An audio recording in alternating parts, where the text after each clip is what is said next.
Salut, je m'appelle John et j'ai 23 ans. Dites-moi, que feriez-vous pour quelqu'un que vous aimez? N'importe quoi. Je me suis transformé en ceci pour ma petite amie. Vous voulez savoir comment tout ça a pu arriver? Attendez un peu et vous saurez tout très vite. J'étais très beau depuis tout petit. Ma mère m'appelait son petit ange et me faisait défiler devant tous ses amis. J'avais de très grands yeux, un joli visage et de beaux cheveux. N'importe quelle fille aurait été jalouse de mon apparence. Sans parler des garçons, vous pensez sûrement que j'étais prétentieux? Eh bah, pas du tout. Pour mon physique, j'étais plutôt modeste, voire même timide. En grandissant, bien sûr, mon physique d'ange a évolué. Cependant, je suis resté mignon et séduisant. Je suis devenu un homme mince aux cheveux longs. Beaucoup de gens m'ont pris pour une fille parce que je n'ai jamais réussi à me faire pousser une moustache ou une barbe. Cela m'a fait un peu mal, alors j'ai choisi de devenir serveur. Je pensais que c'était une profession très masculine. Non pas que j'étais heureux, mais le travail m'apportait un salaire et me permettait de rester le gars timide que j'étais.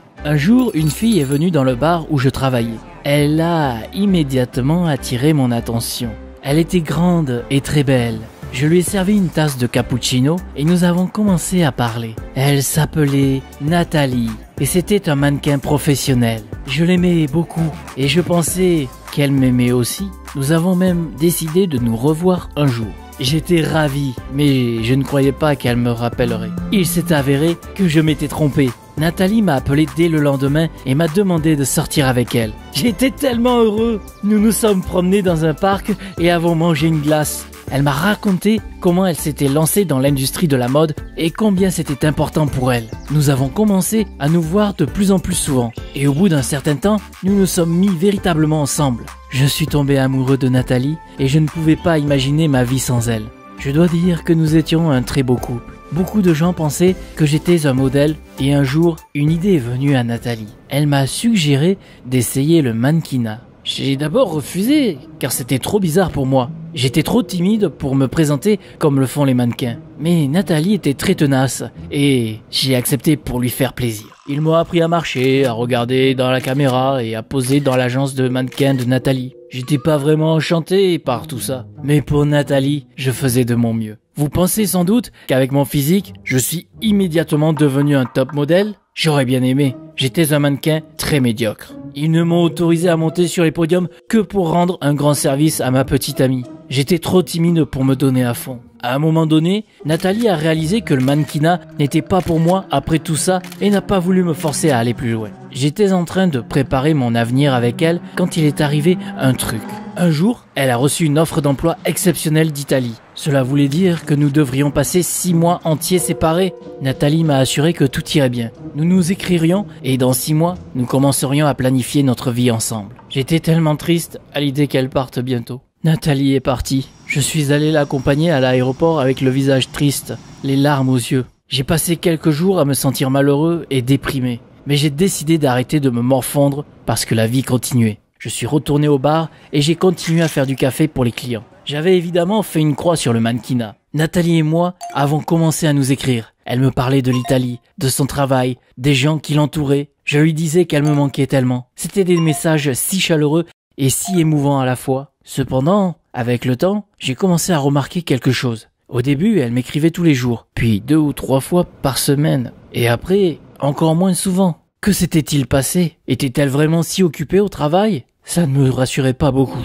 Et un jour, Nathalie a cessé de me répondre. Elle ne m'a pas écrit pendant 1 mois alors que je lui envoyais des messages tous les jours. Elle les a lus, mais ne me répondait pas. J'étais complètement à bout de nerfs. Et puis, un jour, j'ai reçu un gros email de sa part. Elle me disait que nous devions nous séparer. Ça m'est tombé dessus comme la foudre. Nathalie m'avait écrit que j'étais un bon ami, mais que nous ne pouvions plus être ensemble parce que nous étions trop différents. Elle s'est excusée et m'a demandé de l'oublier le plus vite possible. J'étais déprimé et je n'arrivais pas à croire que ce soit arrivé. J'étais assis chez moi et je n'arrêtais pas d'y penser. Après tout, les choses avaient été si bien entre Nathalie et moi. Nous avons été si heureux. J'ai commencé à me sentir coupable de notre rupture. À un moment donné, j'ai décidé que tout cela était arrivé parce que je n'étais pas devenu mannequin comme elle le voulait. Si seulement j'avais fait plus d'efforts et répondu à ses attentes, nous serions toujours ensemble maintenant. Qu'est-ce que j'ai fait? Et j'ai décidé de faire revenir Nathalie. Je pensais que si je devenais mannequin, elle serait à nouveau avec moi. Le lendemain,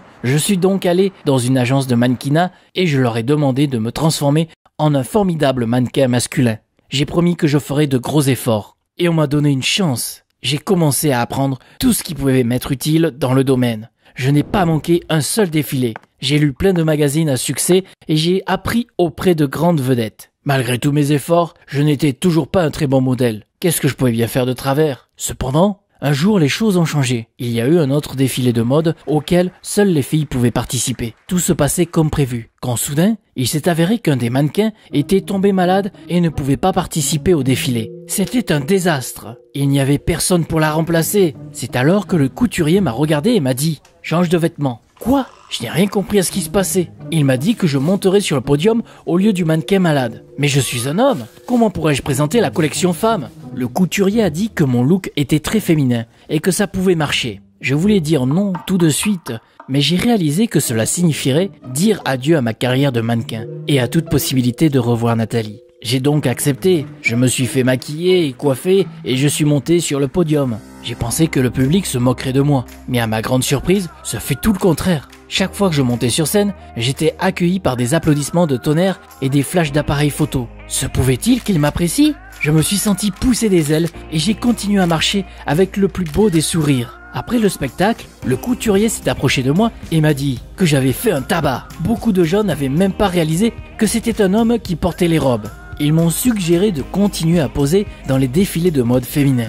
Je n'en étais pas vraiment convaincu. Comment un homme pouvait-il porter des vêtements féminins? Mais ensuite, je me suis calmé et me suis souvenu que beaucoup d'acteurs masculins jouaient également des rôles féminins. Il n'y avait rien de mal à ça, surtout si cela pouvait m'aider à retrouver Nathalie. À partir de ce moment, je suis devenu un modèle féminin. Ma timidité s'est envolée. J'ai appris à présenter des collections de mode de façon plus cool que les filles avec lesquelles je travaillais. Je suis devenu célèbre et recherché très rapidement. De nombreuses maisons de mode ont voulu collaborer avec moi. Cependant, j'attendais autre chose. Et un jour, c'est finalement arrivé. J'ai reçu une offre d'emploi pour travailler en Italie. Waouh! J'étais aux anges. Très vite, j'allais retrouver Nathalie et elle ne pourrait pas me résister. J'ai accepté l'offre et je me suis vite retrouvé en Italie. Dès que je suis arrivé, j'ai eu une tonne de travail à faire. Les spectacles et les séances de photos n'ont pas cessé. Je n'ai tout simplement pas eu le temps de retrouver Nathalie. Mais je savais qu'elle était là, quelque part, dans la même ville que moi. Un jour, nos chemins se croiseraient certainement. Et un jour, c'est arrivé. J'ai vu un sourire familier lors d'un des défilés de mode. C'était Nathalie. J'étais si heureux de la voir. J'avais envie de courir vers elle et de la serrer fort dans mes bras. Bien sûr, elle ne m'aurait pas reconnu en me voyant comme ça. Mais j'aurais crié « Surprise !» Elle aurait été sidérée. Je me dirigeais déjà vers Nathalie quand j'ai vu un gars s'approcher d'elle et l'embrasser. Nathalie l'a embrassé et lui a souri. Mais que se passe-t-il? Je me suis arrêté net et je les ai regardés. Ils avaient l'air heureux tous les deux. Nathalie sortait-elle vraiment avec quelqu'un d'autre? Une des mannequins m'a dit que c'était un célèbre photographe italien, Stefano, avec qui Nathalie sortait depuis 6 mois. 6 mois? Mais ça ne faisait que 6 mois qu'elle était en Italie. Cela voulait dire que Nathalie était déjà passée à autre chose dès son arrivée en Italie et qu'elle m'avait menti en prétendant que nous étions toujours ensemble. C'est pour ça qu'elle m'avait quitté pour un autre. Et je l'avais cru et j'avais fait tout ça pour elle. Je me sentais vidé et trahi. Alors je me tenais là, triste. Tout à coup, j'ai entendu quelqu'un dire « Salut !» J'ai levé les yeux et j'ai vu Stefano. Il m'a dit « Tu es très belle. Je voudrais organiser une séance de photos avec toi. » J'ai compris qu'il me prenait pour une femme. Je me suis senti en colère contre lui, bien que je savais qu'il n'y était pour rien. Malgré tout, je lui ai répondu assez brutalement. « Et ta petite amie, ça ne la dérangerait pas ?» Stefano a ri et a dit « Pour vous, je vais la laisser en un clin d'œil. » C'est alors que j'ai mis un plan pour me venger. J'ai décidé de jouer le jeu avec Stefano.